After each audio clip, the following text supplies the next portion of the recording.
आज का शीर्षक है हनुमान और जानकी संवाद। मंगल भवन या मंगल हारी गर्भहु सुदशरथ अजीर बिहारी। सभी श्रोतागण को मेरा सादर प्रणाम। आज हम लोग सुंदरकांड के दोहा नंबर 12 से लेकर दोहा नंबर 17 तक के बीच की चर्चा करेंगे, जो मुख्यतः हनुमान और जानकी संवाद पर ही आधारित है। एक तरफ हनुमान जी पेड़ के पत्तों के बीच में छुपकर माता जानकी से वार्तालाप करने, उनसे मिलने और उन्हें मुद्रिका देने के लिए सही समय का इंतजार कर रहे हैं। दूसरी तरफ माता जानकी अपने शरीर को त्यागने के लिए एक अग्नि की चिंगारी की प्रतीक्षा में है। उसी समय हनुमान जी अनुकूल परिस्थिति देखकर समझकर अपने हृदय में विचार किए और ऊपर से मुद्रिका डाल दिए। कपि करी हृदय विचार दिनी मुद्रिका डाली तब जनु अशोक अंगार हर्षि उठकर गहूँ। जब जानकी जी देखी कि अशोक वृक्ष ने मेरी विनती सुन ली है, उसने एक अग्नि की चिंगारी डाल दी है, तो हर्षित हो गई कि हाँ मेरा काम हो गया, और हर्षित होकर उठकर चली गई लेने। जब अग्नि उठा भी ली, देखी कि यह तो अग्नि नहीं है, यह तो अत्यंत सुंदर मनोहर मुद्रिका है, इस पर राम नाम अंकित है। बार बार उस मुद्रिका को अल्टी पल्टी करके देखी, तब देखी मुद्रिका मनोहर राम नाम अंकित अति सुंदर। चतुर चित्र मुद्री पहचानी हर्ष विषाद हृदय उकलानी। जीत न सकई अजय रोगराई माया ते असि रचि नहीं जाई। सीता कर नितार कर नाना मधुर वचन बोले हु हनुमाना। जब आश्चर्यचकित होकर मुद्रिका को अल्टी पल्टी करके जब देखी माता, तो एक बार हर्ष हो गई। क्यों कि अब मुद्रिका आ गई, प्रभु को मेरी खबर मिल गई, अब प्रभु मेरी आकर रक्षा करेंगे। लेकिन यह हर्ष जो है तुरंत विषाद में परिवर्तित हो गया। क्यों कि माता सोची कि प्रभु जी तो हमेशा अजय हैं, उन्हें हरा कर तो कोई मुद्रिका ला नहीं सकता, और माया से ऐसी मुद्रिका बनाई नहीं जा सकती। तो यह मुद्रिका यहाँ आई तो कैसे और लाई तो किसने लाई। इसी आशा और निराशा के इसी बीच में माता खो गई। अनेक मन में अनेक प्रकार के विचार आने लगे। तब हनुमान जी ने रामचंद्र जी के गुण का आदि से लेकर अंत तक वर्णन किया। तब माता बोली कि मेरे कानों को अमृत समान लगने वाली जिसने यह कथा सुनाई, वह प्रकट क्यों नहीं होता मेरे भाई। तब हनुमान जी यह कहते हुए निकट चले गए कि माता ने बुलाया और हम चले आए रे, जाने हथेली पर ले आए रे। माता ने बुलाया और हम चले आए रे। हनुमान जी माता के निकट चले गए। जब माता ने हनुमान जी को देखा तो मुंह फेर कर बैठ गए।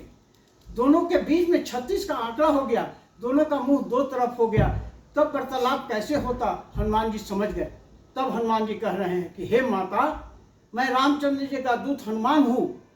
मैंने ही करुणा निधान की सच्ची शपथ है कि यह मुद्रिका मैंने ही लाई है, और प्रभु ने मुझे आपके लिए निशानी के रूप में दी है। हे माता, तब माता को हुआ कि करुणा निधान की जो शब्द है वह तो मेरे और प्रभु के बीच का है। हनुमान जी जानते हैं तो जरूर निकट होंगे, लेकिन माता को एक शक था। तो माता ने पूछा कि हे हनुमान, तुम तो बंदर हो और प्रभु जो है नर है, तो नर बानर की संगति हुई तो कैसे, विस्तार से बताओ।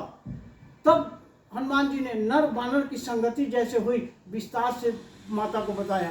कपि के वचन सप्रेम सुनी उपजा मन विश्वास, जाना मन क्रम वचन या कृपा सिंधु कर दास। जब यह माता को विश्वास हो गया कि कृपा सिंधु का दास है, तब बोले कि हे हनुमान, तुम विरह के सागर में डूबते हुए के लिए जहाज बनकर आए हो।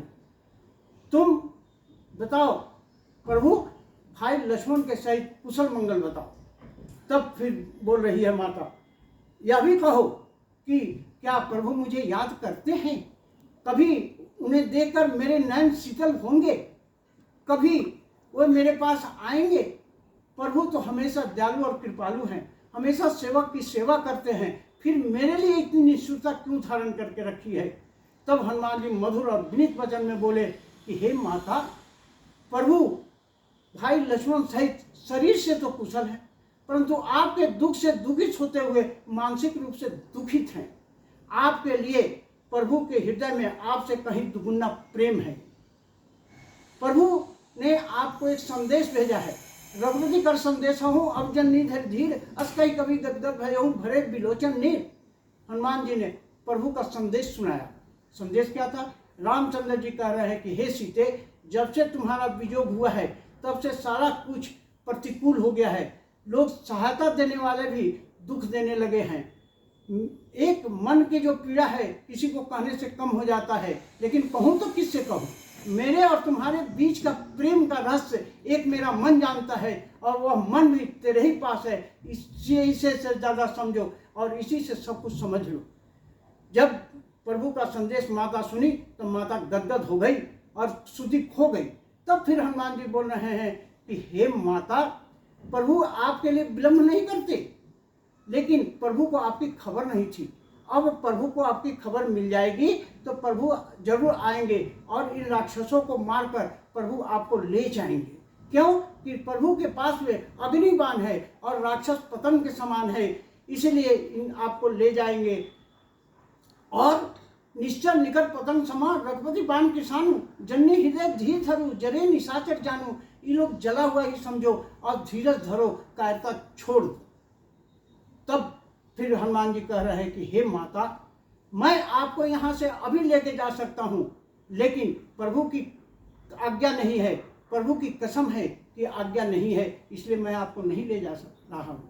नारद मुनि जो है इस तीनों लोक में जब प्रभु आपको ले जाएंगे तो तीनों लोक में इसका गान करेंगे। हे माता, आप धीरज धरो, थोड़ा कायरता छोड़ दो। तब फिर कह रहे हैं कि हे बंदरों में कोई बल बुद्धि नहीं है, लेकिन प्रभु के प्रताप से छोटा सर्प भी गरुड़ को खा जाता है। प्रभु के प्रताप से बंदर जो है ये भी बड़े बड़े राक्षसों को खा जाएंगे। सुनु माता सखा मृग नहीं बल बुद्धि विशाल, प्रभु प्रताप से गरुड़ ही खाई पर हम लोग ब्याल। हे माता, थोड़ा धीरज धर लो। तब माता कह रही है, माता समझ गई। हनुमान जी के मधुर प्रेम, बल और प्रताप से सनी हुई वाणी को सुनकर माता को विश्वास हो गया कि यह जो है रामचंद्र जी का तन मन धन से दन मन क्रम से प्रभु का दास है। तब माता हनुमान जी को प्रभु का दास समझकर उनसे गाढ़ी प्रीति हो गई, दिल गदगद हो गया, शरीर पुलकित हो गई और पुलकित होकर हर्षित होकर हनुमान जी को आशीर्वाद दे दी। आशीर्वाद क्या दी कि हे हनुमान, तू अजर अमर हो जा, गुण निधि का खान हो और प्रभु की कृपा हमेशा तुम पर बरसती रहे। यह जब आशीर्वाद दे दी तो हनुमान जी कह रहे हैं कि हे माता, आपका आशीर्वाद तो अचूक है, तीनों लोकों में प्रसिद्ध है, अब हम कृतज्ञ हो गए। हे माता, आपका यह आशीर्वाद हमारे लिए बहुत ही अच्छा है। तब फिर प्रभु का काम तो हो ही चुका था।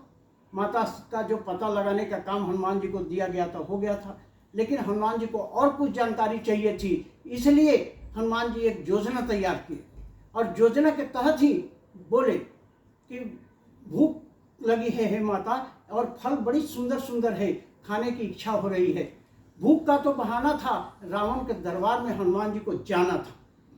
तब माता अपनी मातृधर्म निभाते हुए कह रही है कि वन का रखवाली तो बड़े बड़े योद्धा लोग कर रहे हैं, तो कैसे ही करेंगे, तो ये होगा नहीं। तब हनुमान जी कह रहे हैं कि हे माता, उसका मुझे डर नहीं है, अगर आप अपने मन में प्रसन्नता समझो तो मुझे अनुमति दो। तो माता ने कहा, देखी बल बुद्धि निपुण नहीं, कहीं जानकी जाऊं, रघुपति चरण हृदय धरी, तात मधुर फल खाऊं। तब माता जी एक सुझाव देते हुए कि कहीं मधुर फल खा लो और तुम जाओ। हनुमान जी माता से आज्ञा लेकर विदा लेकर चल दिए और वन में प्रवेश कर गए। आगे की कथा में कैसे कैसे वन में फल खाए और कैसे रावण के दरबार में पहुंचे, इस विषय पर चर्चा होगी। तब अब मैं आप लोगों के मंगल कामना हेतु भगवान से प्रार्थना करते हुए मैं अपनी वाणी को यहीं विराम देता हूँ। श्री राम जय जय राम, श्री राम जय जय राम, जय जय विघ्न हरन हनुमान, श्री राम जय जय राम। बोलो बालाजी महाराज की जय।